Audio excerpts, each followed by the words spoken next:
नमस्कार दोस्तों, मोहनवी क्लासेस में आप सभी का स्वागत है। आज एनसीईआरटी साइंस क्लास 6 का जो कि अध्याय 2 हम चालू किए थे, सजीव जगत के में विविधता, आज उसका क्लास जो कि वीडियो दूसरा किए हैं कि कुछ छोटा ही क्लिप ला रहे हैं, इसलिए कि आप लोग को भी देखने में आसानी हो। तो चलिए चालू करते हैं। कहता फूलों की उपस्थिति या अनुपस्थिति, कठोर या कोमल तना, खान पान का स्वभाव, रहने का स्थान। कहता पौधों एवं जंतुओं में समूह बनाने के कुछ संभावित आधार। कहता संभवतः आपने जंतुओं की विविध विशेषता के आधार पर उनके समूह बनाए होंगे, जैसे वे क्या खाते हैं, वे कहाँ रहते हैं, वे किस रंग के होते हैं और वे कैसे चलते हैं। समूह बनाने का क्या महत्व है। समूह बनाने से पौधों और जंतुओं को उनकी समानताओं विविधताओं के आधार पर समझना और अध्ययन करना सरल हो जाता है।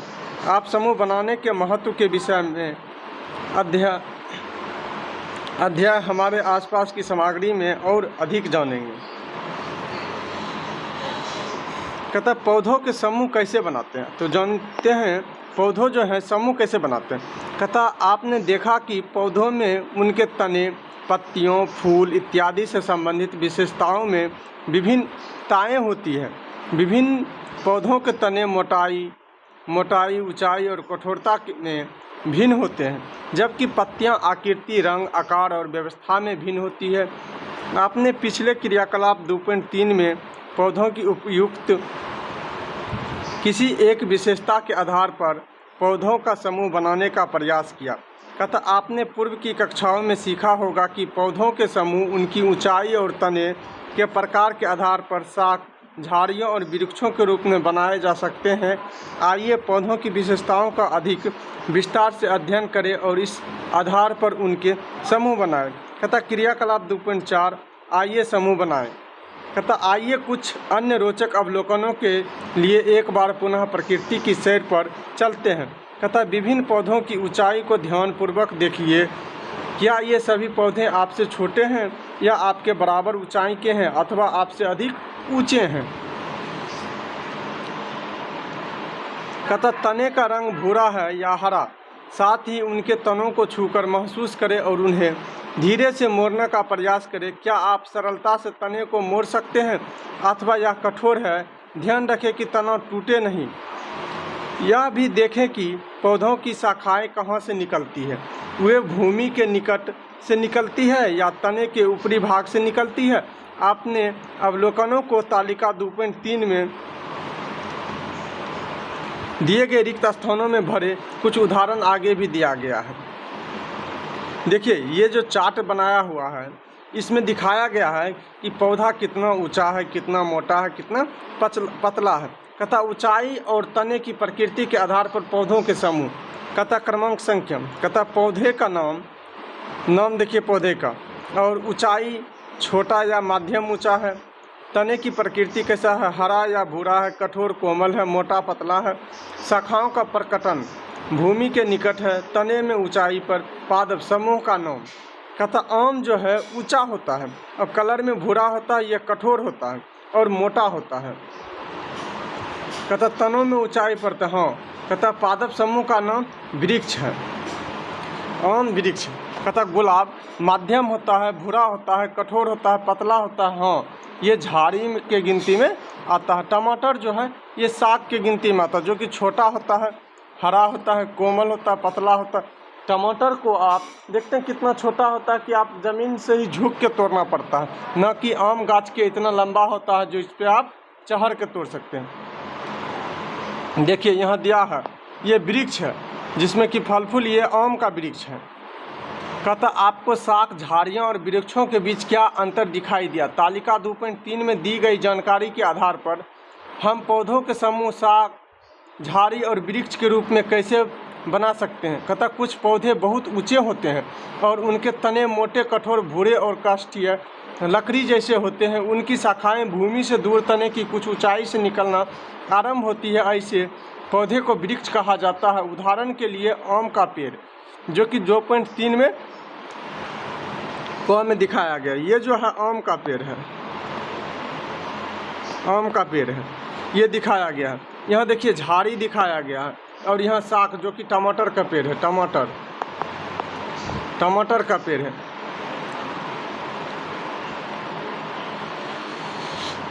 कहता कुछ पौधों के तने वृक्षों की तरह ऊंचे नहीं होते हैं, प्रायः इस प्रकार के पौधों के अनेक भूरे रंग के काष्ठीय लकड़ी जैसे तने होते हैं जो भूमि के निकट से शाखाओं के रूप में निकलते हैं। ये तने कठोर होते हैं, लेकिन वृक्ष के तने जितने मोटे नहीं होते हैं, ऐसे पौधे को झाड़ी कहा जाता है। वृक्ष के तने जितने मोटे नहीं होते हैं तो झाड़ी कहा जाता है। झाड़ी किसको कहते हैं? जिसका तना मोटा नहीं होता। गुलाब का पौधा, कहता कुछ पौधे आकार में छोटे होते हैं और उनके तने कोमल और हरे होते हैं, जिन्हें साग कहा जाता है। आप पूछे आपसे साग किसको कहते हैं? जिनका पौधा छोटा होता है और तना जो है कोमल होता है, कहा जाता है। उदाहरण के लिए टमाटर का पौधा, टमाटर का पौधा किसका उदाहरण है? टमाटर का पौधा साग का उदाहरण है, साग का उदाहरण। कहता कुछ पौधों के तने दुबले होते हैं और उनको ऊपर चढ़ाने और बढ़ने के लिए सहारे की आवश्यकता होती है। इन्हें आरोही लता यानी क्लाइंबर कहा जाता है। कहता कुछ पौधे भूमि सतह पर फैलकर बढ़ते हैं और उनको विसर्पी लता यानी क्रीपर कहते हैं। विसर्पी लता, जो पौधे जमीन में ही फैल जाता है उसे विसर्पी लता कहा जाता है। ये जो हम येलो कलर से आपको हाईलाइट करते हैं, ये वीवीआई पॉइंट होता है कि आपको याद करने के लिए सुविधा हो। कहता ऐसे कौन सी अन्य विशेषताएं हो सकती हैं जिनके आधार पर आप पौधों के विभिन्न समूह बना सकते हैं। आइए एक और क्रियाकलाप के माध्यम से जानने का प्रयास करें। कहता है आइए तुलना करें। कहता प्रकृति की सैर के समय आपके द्वारा एकत्रित किए गए विभिन्न पौधों की पत्तियों को देखें। कहता पौधों की पत्तियां को देखें, क्या आपको इन पत्तियों की आकृति और संरचना में भिन्नता दिखाई दे रही है? हाँ, भिन्नता तो हमें दिखाई दे रही है। ये छोटा है और इसमें बाहर की लिप्स जो है उसमें लाइनिंग दिखाई दे रहा है, ये देखिए। और ये जो है सॉफ्ट है और प्लेन दिखाई दे रहा है, और ये तो पूरे के पूरे सॉफ्ट है और लंबा दिखाई दे रहा है। कहता जालिका रूपी सिरा विन्यास युक्त समांतर सिरा विन्यास युक्त केले के पत्ते, समांतर सिरा विन्यास युक्त घास की पत्ते। कहता विभिन्न प्रकार के सिरा विन्यास को प्रदर्शित करने वाली पत्तियां। कहता आप पौधों की पत्तियां पर पतली रेखाएं देख सकते हैं। इन पतली रेखाओं को सिराएं कहते हैं। पतली रेखा जो देख रहे हैं आप, इन्हीं को तो सिरा कहते हैं। सिराओं द्वारा दर्शाए गए पैटर्न को सिरा विन्यास कहते हैं, जो सिरा द्वारा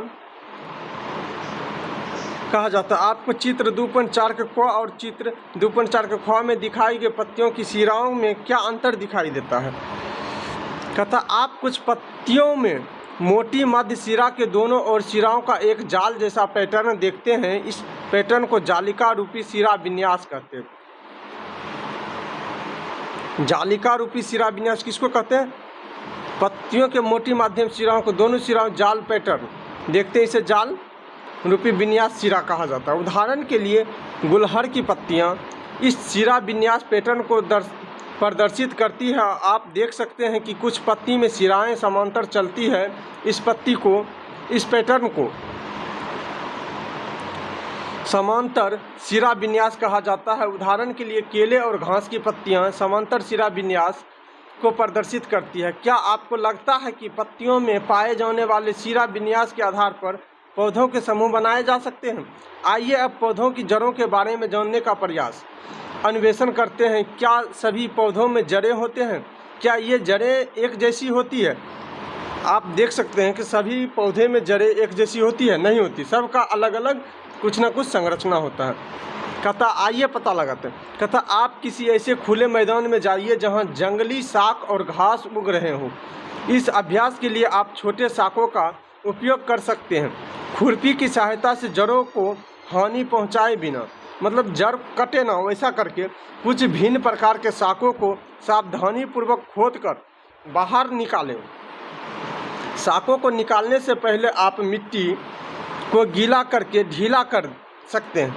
कहता जड़ों को पानी से धोए और उनका अवलोकन करें।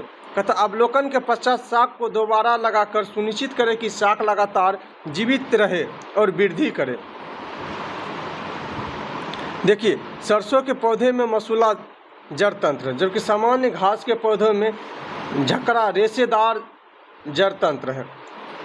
कहने का मतलब है कि कुछ जड़ें जो होता है वो सगर घुमा घुमा हुआ होता है, सगर अपने आसपास के ऐसे कुछ जड़ होता है, और कुछ जड़ जो है सीधे ऐसे करके वृद्धि करता है कि सीधे ऊपर की तरह होता है। तो ये जड़ में डिफरेंट देखने के लिए मिलता है। कहता आपके द्वारा एकत्रित किए गए पौधों की जड़ों में क्या समानताएं और क्या विभिन्नताएं हैं, चित्र 2.5 के क और चित्र 2.5 के ख में प्रदर्शित पौधों की जड़ों में आप क्या भिन्नताएं देखे हैं। चित्र 2.5 के क में सरसों के पौधों की जड़ों का ध्यानपूर्वक अवलोकन करें। इस पौधों की जड़ में एक मुख्य जड़ होते हैं जिससे छोटी छोटी पार्श्व जड़ें निकलती है। ऐसे जड़ों को मूसला जड़ कहा जाता है। ऐसे जड़ को मूसला जड़ कहा जाता है। किसको कहा जाता है? एक जड़ से उसके अलग अलग शाखा जड़ निकलता है तो उसे मूसला जड़ कहा जाता है। मूसला जड़ वाले एक अन्य पौधों का उदाहरण गुलहड़ है। ये आपके कंपटीशन एग्जाम में भी पूछता है कि मूसला जड़ का उदाहरण क्या है, जिसे आपने क्रियाकलाप 2.1 में देखा और तालिका 2.1 में अंकित किया। चित्र 2.5 के ख में दिखाया गया पौधा एक सामान्य घास का पौधा है।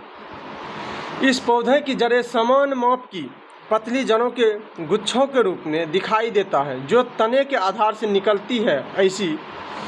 ऐसी जड़ों को झकरा जड़ का तथा अथवा रेशेदार जड़ कहते हैं। क्या आपके संग्रह में कोई अन्य घास सम्मिलित है? यदि हाँ तो इसकी जड़ें किस प्रकार की है? क्या किसी पौधों की पत्ती में सिरा विन्यास के प्रकार और उसकी जड़ के प्रकार के बीच कोई संबंध होता है? हम कैसे इसका पता लगा सकते हैं? कहता क्रियाकलाप 2.7 आइए संबंध ढूंढें और विश्लेषण करें। कहता अपने विद्यालय की नर्सरी, पौधा घर अथवा किसी अन्य नर्सरी से 5 सामान्य, देखो नर्सरी उसको कहते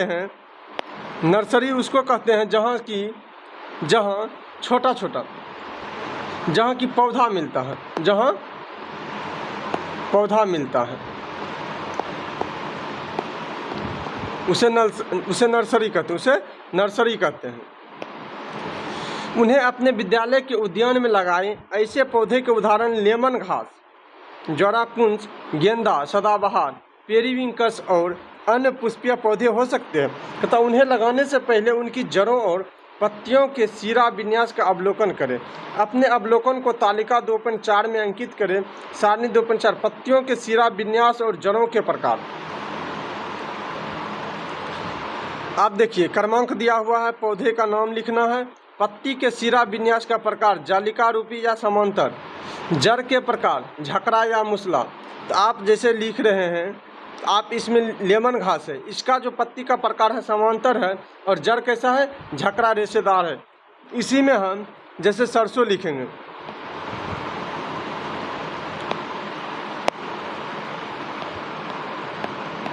सरसों, इसका जड़ कैसा होगा?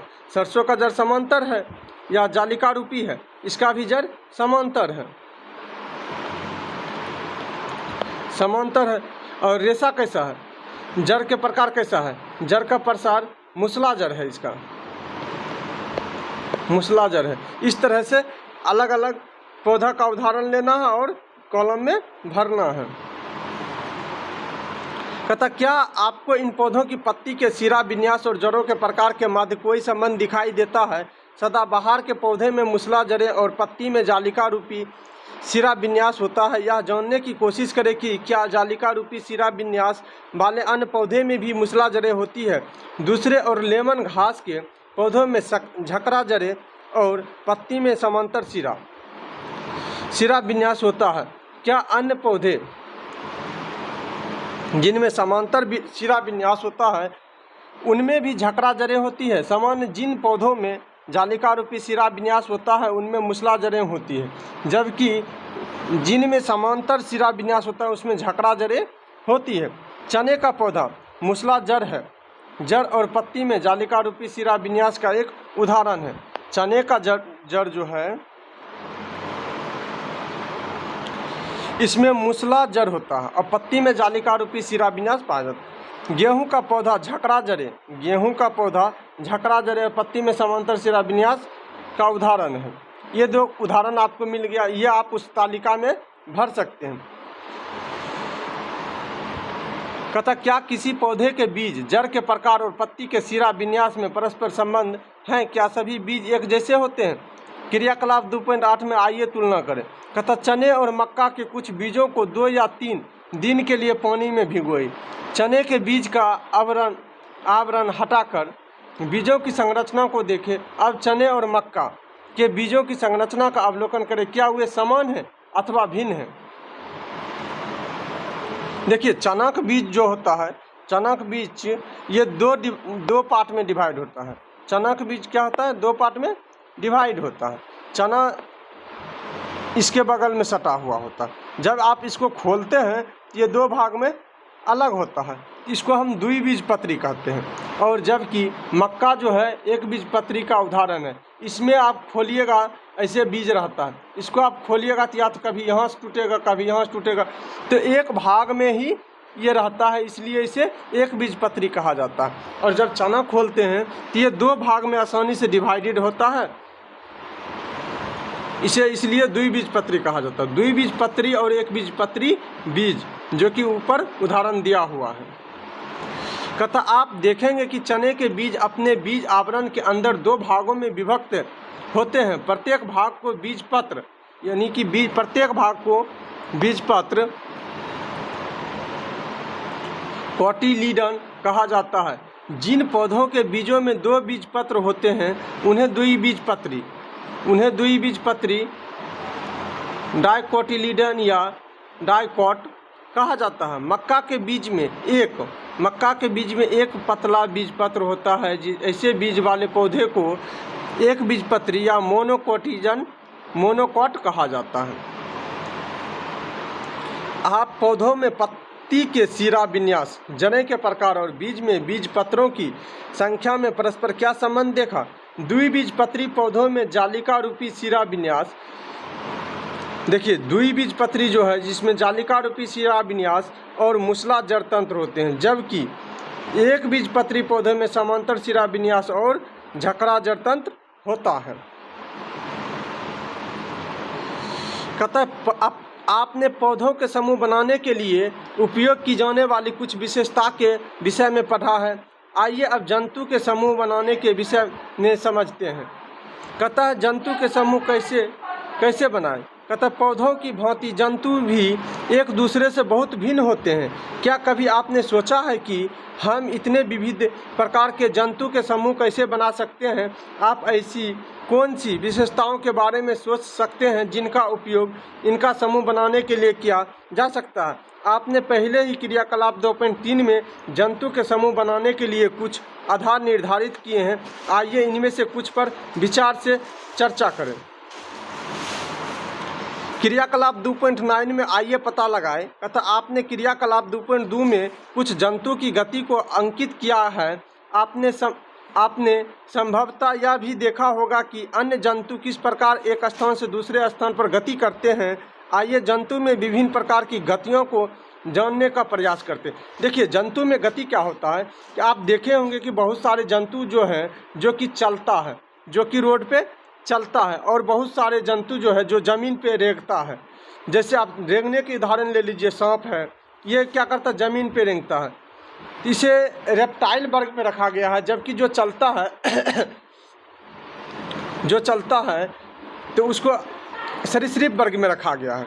ये जंतु के उदाहरण के चलने के प्रकार से अलग कर सकते हैं। कहता अनेक जीव जंतुओं को दिखाया गया है। आप इस चित्र में स्वयं द्वारा देखे गए अन्य जंतुओं को भी इसमें जोड़कर विभिन्न प्रकार के जीव जंतुओं पर एक पोस्टर बना सकते हैं। चित्र 2.7 में देखकर यह बताने का प्रयास करें कि जंतु द्वारा गति के लिए शरीर के किस अंग का उपयोग किया जाता है। देखिए यहाँ पर इतना सारा जंतु का उदाहरण दिया गया है। कौवा है, कबूतर है, पक्षी है, कछुआ है, खरगोश है, सांप है, मेढक है, मछली है। जंतु में विविधता दिखाया गया। कहता इन जंतुओं को तालिका 2.5 में सूचीबद्ध करें। इन जंतुओं में गति करने का तरीका को देखें और उनके चलने के लिए उपयोग किए गए जाने वाले शरीर के अंगों के नाम बताएं। कि जैसे कि अब है 2.5 में कुछ उदाहरण दिए गए हैं। कहता तालिका 2.5 जंतुओं की गति और गति के लिए प्रयुक्त शरीर के अंग। कहता क्रमांक दिया हुआ है। देखिए जंतु का नाम है, गति करने का प्रकार है, गति के लिए उपयुक्त शरीर के अंग। कहता चींटी। चींटी क्या करता? चींटी तो जमीन पर चलता है, ये टांग से चलता है। चींटी जमीन पर चलता है, ये अपने पैरों के सहायता से चलता है। जबकि बकरी चलना और कूदना ये टांगों के सहायता से। कबूतर चलना और उड़ना पैर और पंख से काम करता। मक्खी चलना और उड़ना पैर और पंख से। मछली पग से अपना पानी में तैरता है। कहता तालिका 2.5 में दी गई जानकारी के आधार पर क्या निष्कर्ष निकाल सकते हैं? विभिन्न जंतुओं में अलग अलग प्रकार की गति होती है। जंतु उड़ सकते हैं, दौड़ सकते हैं, रेंग सकते हैं, चल सकते हैं, कूद या फांद सकते हैं। ये जंतु एक स्थान से दूसरे स्थान तक जाने के लिए शरीर के विभिन्न अंगों का उपयोग करते हैं। इनके पास पंख, पैर और दूसरे अंग हो सकते हैं जो इन्हें चलने में सहायता करते हैं। चित्र एवं तालिका के माध्यम से हमने गति के प्रकार और गति के लिए प्रयुक्त शरीर के अंगों के आधार पर जंतुओं को पहचाना। हम जंतुओं को उनकी गति के आधार पर समूहों में कैसे बांट सकते हैं? इसके अतिरिक्त अनेक जंतु आकृति, आकार, संरचना, रंग एवं अन्य विशेषताओं में एक दूसरे से भिन्न होते हैं। इनमें से कुछ विशेषता का उपयोग विभिन्न प्रकार से जंतुओं के समूह बनाने के लिए किया जा सकता है। पौधों की भांति ही जंतुओं के समूह बनाना उनकी विविधता को समझने के लिए महत्वपूर्ण है। कहता वैज्ञानिक से परिचय। कहता जानकी अम्माल 1897 से 1984 एक भारतीय वनस्पति शास्त्री थी। कौन? जानकी अम्माल, जो पर्यावरण संबंधी कार्य के प्रति समर्पित थी। उन्होंने भारत के पौधों की समृद्ध जैव विविधता का प्रलेखन और संरक्षण करने में सहायता की। उन्होंने साइलेंट वैली बचाओ आंदोलन में महत्वपूर्ण भूमिका निभाई। देखिए साइलेंट वैली जो है क्या निभाई इसका भूमिका? ये रही जानकी अम्माल। भारतीय वनस्पति सर्वेक्षण प्रमुख के रूप में उन्होंने भारत में पौधों की विविधता का प्रलेखीकरण करने के लिए कार्यक्रमों की शुरुआत की। देखिए सफलता की कहानी में साइलेंट वैली बचाओ आंदोलन। कहता यह केरल में पालक्काड जनपद के एक जंगल की वास्तविक कहानी है। यह अछूते सुंदर आर्द्र सदाबहार जंगल और उसकी समृद्ध जैव विविधता को संरक्षित करने के विषय में है। कहता प्रसिद्ध साइलेंट वैली को उन आम जनों द्वारा चलाए गए एक अद्वितीय आंदोलन द्वारा बचाया गया था, जो जंगल के आसपास भी नहीं रहते थे। यह संघर्ष कुर्तीपुरा नदी के समीप एक जल विद्युत बांध के प्रस्ताव के विरुद्ध 10 वर्षों तक जारी रहा। उस समय लोगों ने व्यापक जागरूकता कार्यक्रम, संपादक को पत्र, समाचार पत्रों में लेख, सेमिनार और अंत में न्यायालय में याचिकाएं और अपील सहित सभी संभव उपलब्ध साधनों का उपयोग किया। इस प्रकार यह आंदोलन साइलेंट वैली को बचाने में सफल रहा। कथा विभिन्न परिवेश में पौधों और जंतु। कथा संभवतः आपने प्रकृति की सैर के दौरान अवलोकन किया होगा कि विभिन्न जीव जंतु भिन्न भिन्न परिवेशों में रहते हैं। आपने तालिका 2.5 में जीव जंतु की गति को भी अंकित किया। क्या जंतुओं की गति उनके परिवेश पर निर्भर करती है? उदाहरण के लिए हम मछली और बकरी को लेते हैं। मछली जल में रहती है। जल में गति करने के लिए इनके पास धारा रेखीय स्ट्रीमलाइन्ड शरीर और पंख फिन होते हैं। मछली को गति करने के लिए